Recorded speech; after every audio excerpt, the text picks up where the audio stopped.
pour un son. Bertrand Michaud, Alexandre Lemierre. T'as lu le livre?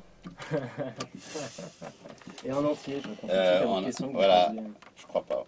Ah si, bah, Non, mais lui, c'est un fou. Hein. Ah non, je peux vous dire. Ah bon J'ai passé 3 jours. Ça l'angoisse. Ah ouais. Hein. Ouais. Ah Ah bah bah, non, je suis à Combien 50 pages de l'heure, moi. Donc je m'organise. 50 pages, Ouais, donc j'ai mis 18 heures. Voilà.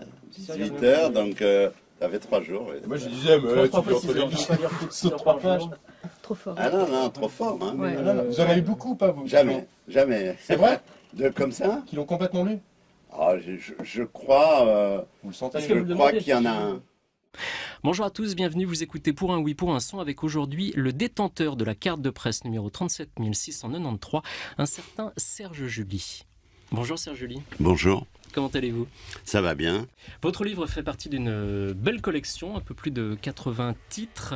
On se rappelle du dictionnaire amoureux du rock de Caunes, Ouais, entre bien sûr. autres, de l'humour de Jean-Louis Chifflet. Ça marche très bien. J'ai lu, il y a plus de 250 000 exemplaires qui se vendent chaque année, titres confondus. J'imagine que c'est un travail titanesque. On vous a demandé ça il y a combien de temps? On passe combien de temps à écrire un dictionnaire de plus de 900 pages? En général, on met entre 2 ans et demi et 4 ans. Le propre du dictionnaire, c'est on picore, on fait des plongées. Oui, alors mais vous, la différence vous avec êtes, le vôtre, vous c'est êtes qu'on a envie de le sérieux. lire Ouais. en entier, contrairement à un vrai dictionnaire. Moi ça me touche, évidemment, de le lire en entier, parce que j'ai quand même essayé de le tisser un peu. Donc, il y a des choses qui se répondent. Il y a un côté kaléidoscopique, mais un peu organisé quand même. Donc, c'est pas des graines jetées au hasard dans la cour de la ferme. Je vous propose qu'on débute avec quelques pages sonores de ce qui pourrait constituer le livre de votre vie, Serge July.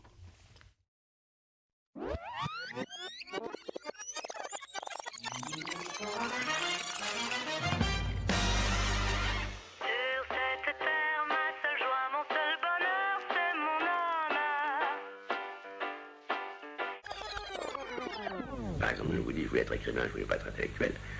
Je voulais être intellectuel, je ne voulais pas être politique. Mais que je suis obligé d'assumer, La voix de Sartre, ça. finalement, parce que ça, c'est moi pour les autres.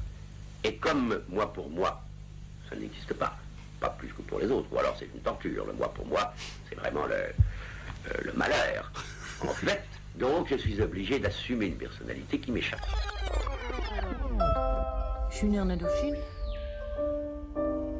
Mon père était professeur de mathématiques, ma mère était institutrice. J'avais 2 frères et mon père est mort. J'avais 4 ans. Ce qui fait que j'ai été élevée par une femme. J'ai donné tout ce que j'ai, mon amour et tout mon cœur à mon âme.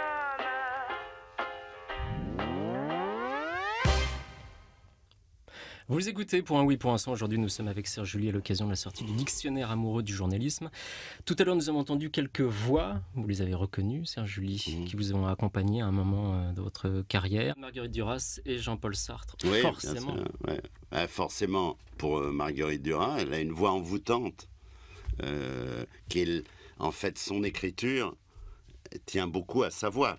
C'est-à-dire, elle fait elle aussi une sorte d'écriture parlée, écrite, et son écriture a la même musique que sa voix. Et à chaque fois, je suis troublé. Et quand elle faisait une émission, elle a fait des émissions de télé, par exemple. Elle était l'intervieweuse de Dim Dam Dom dans les années 60 à la télévision, et c'était pareil. C'est-à-dire, elle était plus envoûtante, sa voix, que celle de l'interviewé. Ça n'empêchait pas que parfois l'interviewé était passionnant, mais sa voix était... et quand on lit un livre à côté, on s'aperçoit que c'est absolument le même rythme.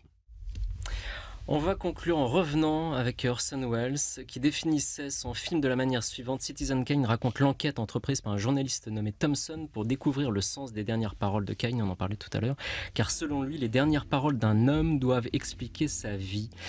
Pour vous, Serge July, quelles seraient, en partant de ce postulat, vos dernières paroles idéales? Je ne sais pas ou... Je ne sais pas, qui est une très bonne définition du journalisme. On part de quelque chose qu'on ne connaît pas, qu'on a envie de connaître, tout en se méfiant des a priori qu'on pourrait avoir. Moi, la définition du reportage, on va quelque part et on ne revient pas de la même manière qu'on était parti. Si on revient de la même manière, il ne fallait pas y aller.